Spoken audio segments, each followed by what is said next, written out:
What's up, everybody? It is Red back with you to review the latest pro wrestling news and results right here in Wrestling Rants, baby! And if you haven't figured it out by now, I am in Chicago for Collision tonight.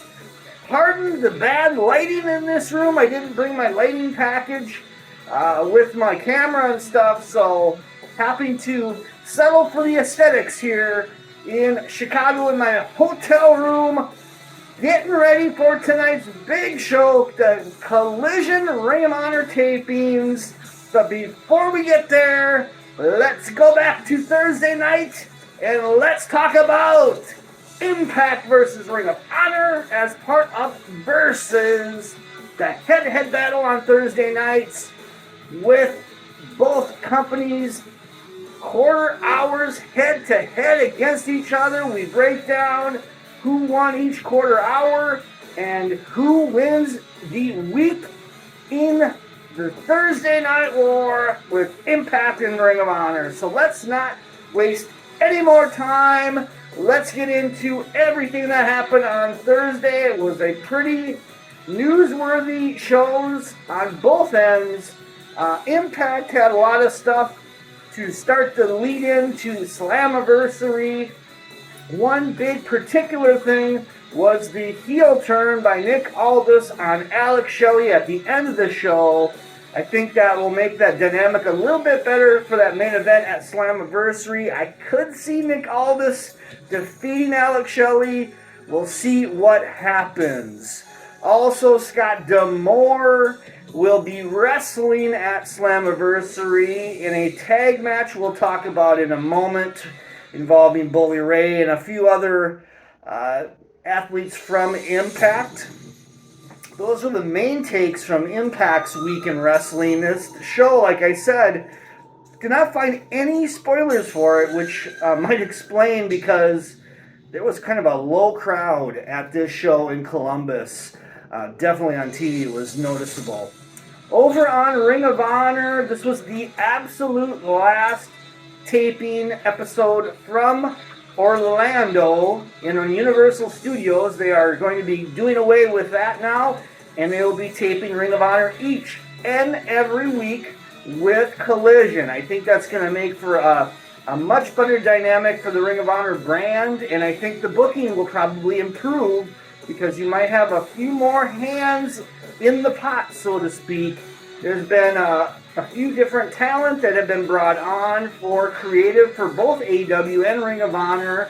And Jimmy Jacobs from IMPACT, who was one of the head creative writers for IMPACT now, is with AEW and may even be putting his hand in the Ring of Honor creative. So we'll see where things go from this point. But I'm really interested to see how the Ring of Honor show tonight at the Collision taping at the United Center is maybe a little bit different in aesthetics and feel and vibe than maybe it's been so far with the weekly Ring of Honor programming, especially the programming from Orlando. So let's get into the head-to-head battle with IMPACT and Ring of Honor. First, we want to talk about IMPACT's long-winded promo segment to open IMPACT that went almost an entire half hour. This included the Motor City Machine Guns doing quite a decent promo, talking about the history and IMPACT and where everything has led up to now. Nick Aldis comes out.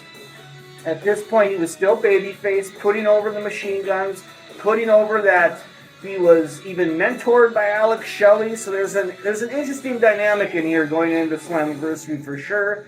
Trey Miguel came out, hooting and hollering about losing to Sabin, wanted a rematch, etc., etc.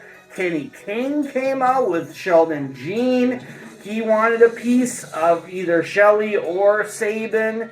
The hits kept on coming here. We had Giselle Shaw who showed up. We had Trinity who showed up. We also had Deonna Purrazzo who showed up. And all in all, as people kept talking and talking and talking and talking, this went on forever. Santino Marella finally came out and made a 10-person tag for the end of the show, which is the Motor City Machine Guns, Nick Aldis, Trinity, and Deonna Purrazzo against Trey Miguel, Kenny King, Shelton Jean, Giselle Shaw, and Savannah Evans. So that was your main event for Impact. And like I said, they took almost a half hour of time to do this promo. It was very long, and I feel like they could have cut it down to size a little bit for sure. So going back to Ring of Honor and their opening segment, that was the television title match with Samoa Joe and Matt Sydal. This was pretty good stuff. There was a promo from both to open the program as well. So Joe went over Sydal in a relatively competitive match, and the Honor was there after the match. Joe put over Sydal in the middle of the ring for sure, even though Sydal, of course, did the job in this one. I'm going to give Joe and Sydal the nod for the first quarter hour. Let's talk about the second quarter hour on Ring of Honor, which is going head-to-head with this promo that was still going on with all these 10 competitors to set up the main event, for Impact. So Ring of Honor's second quarter hour had Nick Camarado over Damos.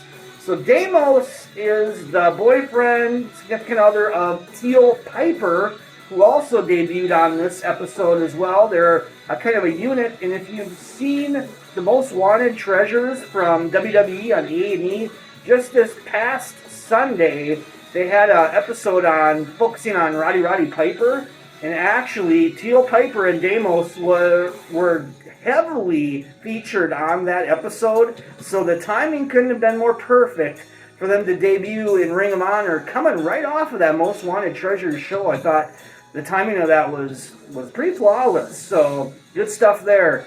Damos is not the best in the ring. He was trained significantly by Piper before he passed away, but this match was pretty clunky. Maybe it was Camarado's issues as well. He's not the most fluent wrestler in the ring there, but Camarado went over Damos. Not a good match, like I said. It was pretty clunky. Also in this quarter hour, the Iron Savages, who have a new manager, Jack Jameson.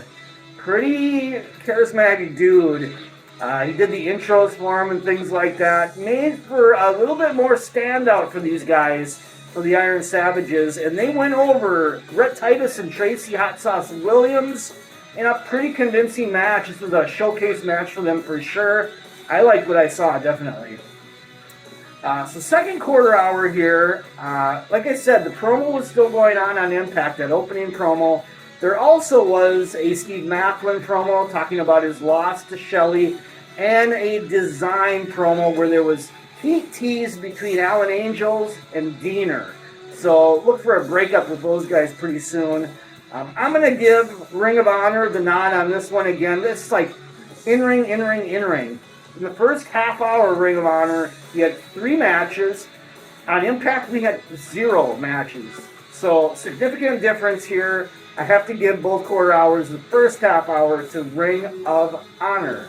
Let's get into this third quarter hour. Now we finally get some in-ring action from Impact. This one was Rich Swann going over Moose. I liked the match. It was a nice follow-up from the Against All Odds, where Moose and Swann were definitely having issues in that 8-4-1 match. So good stuff here. Also, Slater did a promo where he's looking to get serious, I guess basically was the gist of the promo. He was very serious in this one. Over on Ring of Honor, the Workhorsemen did a promo where Anthony Henry was challenging Mark Briscoe. That match happens later on the show. And then we had Teal Piper's debut against Diamante. Oh boy, again, very, very clunky match. Teal Piper has the look, charisma-wise. She kind of reminds me of Paige a little bit in the ring, Saraya. But she needs a lot more in-ring. Just time in the ring. She's very clunky, very green. Diamante was having issues with her in some spots. This was not a fluent match for sure. Diamante went over Teal Piper with a submission finish. Tony Nese also went over Serpentico in this quarter hour, and Nese's new gimmick is that he's trying to get people to do exercises before the match. This was a weird idea. We'll see if it sticks. I don't know. I guess time will tell on this one, but Nese went over Serpentico in this quarter hour. I'm going to give Impact, the nod on this one for that Rich Swann Moose match. I thought pretty good shit, definitely. So then we get to the top, or getting close to the top of the first hour, the fourth quarter hour. And once again, Impact features a really long-winded promo segment. First, we got Moose and Brian Myers in the back. Myers is trying to convince Moose to kind of get back with him, maybe manage him, maybe be in a tag team with him. Just kind of angling a way to get back in the good graces of Moose. And then we had a Bully Ray promo where he was coming out with some sort of legal document, and he apparently has gone to the board of directors to claim that Scott D'Amore was out of line when he hit him with a chair at Against All Odds and all this kind of stuff, and he should be reprimanded, and it's caused serious mental harm to Bully Ray. Just a total chicken shit heel promo here that went a long time. Scott D'Amore came out. They got back into it back and forth on the promo. D'Amore kind of sort of apologized, said that he has temporarily been told by the board of directors that he is no longer going to be the de facto president of the company. That got a great reaction from Bully Ray, who thought he was kind of winning this kind of deal here with D'Amore. And then D'Amore announces that actually, I think he did this after some other competitors came out. So, backing it up a little bit, Steve Maclin came out, got in the face of D'Amore as well. At some point, D'Amore announced that he was no longer president.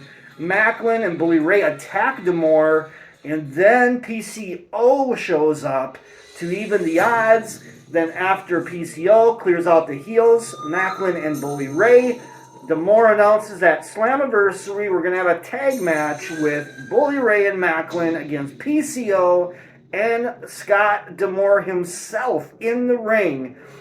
This is notable because this is coming from Windsor, Canada, the location of Slammiversary, and that is the kind of home base, the hometown of Scott D'Amore. This is where Border City Wrestling is established, and D'Amore ran that company. I don't know if he still does. I don't know what the association is with that anymore, but bottom line, Scott D'Amore is going to be working a match in his hometown at Slammiversary on the pay-per-view.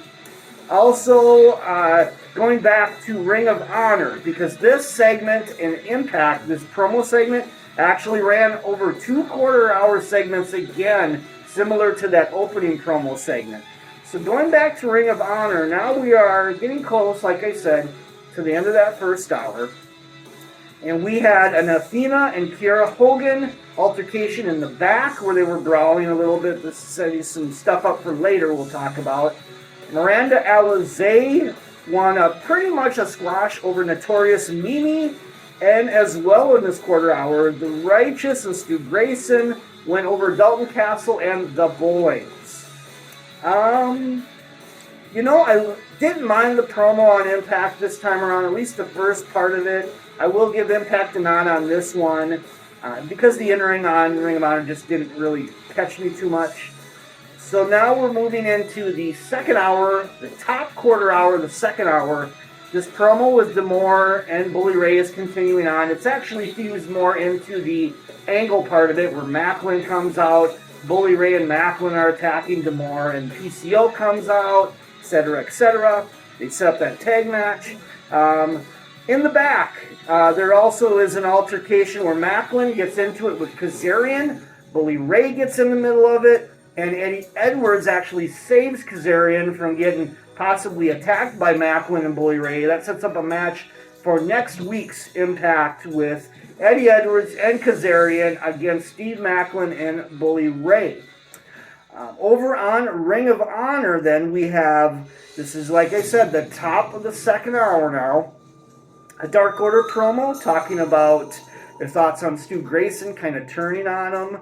Athena in a Proving Ground match went over Trish Adora. This was a decent match. And a big angle happened afterwards where Kiera Hogan came out with a garbage can, laid out Athena. There was weapons being used by both women. Table got in the mix. And Athena speared Kiera Hogan through a table. And that sets up a street fight tonight in Chicago at the Ring of Honor tapings between these two for the Ring of Honor Women's Championship. So that is one match they have announced for Ring of Honor tonight in Chicago. This quarter hour, I will probably give Ring of Honor the nod on this one. The Athena and Trish Adora match was pretty decent. So I will go with that for Ring of Honor. So right now, I think we got Ring of Honor 3, Impact 2, with 3 left in the quarter hours. So now we go to quarter hour 6. The team of Chris Bay and Ice Austin defeated Decay. Kind of a pedestrian match. It was alright, though. It was alright. Also, after the match, the Motor City Machine Guns gave props to Bay and Austin. And I wonder if we're going to see a rematch with those guys coming up. And an opportunity maybe for the Machine Guns to be double title holders, to have both the tag titles and each of them have singles titles. We'll see what they do with that. Over on Ring of Honor, Mark Briscoe went over Anthony Henry in a decent little match. I thought it was a pretty solid match for sure. I probably will give Ring of Honor the nod on this one for the Briscoe-Anthony Henry match over the ABC Decay match. Just slightly though. Both matches were pretty good. Alright, so now we move into the last half hour of the show and the last 2 quarter hours. Over on Impact, we talk about Bhupinder Gujjar, who got into it a little bit with Dirty Dango. I think that sets up a match for next week. They have a promo in the back. And then we get already into the main event. They gave a decent amount of time. There was some time for intros here. The Machine Guns, Nick Aldis, Trinity, and Deanna over Trey Miguel, Kenny King, Shelton Jean, Giselle Shaw, and Savannah Evans. Shell Shock on, I believe it was Shelton Jean by Alex Shelley for the win.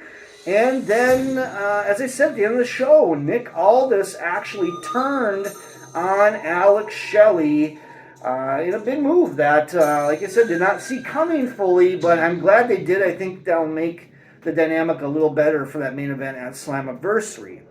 So let's go back to the last half hour on Ring of Honor. The first quarter hour of the last half hour, or quarter hour 7, Tony Khan and Stokely Hathaway did a promo in the back talking about the match next week with Kiera. And with Athena, they talked about the 6-man main event coming up as the main event on this show. Just a lot of fluff, really nothing much of substance there. We also had a Pure Rules match that was taped in Colorado Springs at the recent AEW Dynamite taping. And this was Daniel Garcia over the DKC of New Japan. It was alright, went about 7 minutes.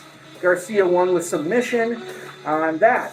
That kind of ended the first quarter hour of the last half hour.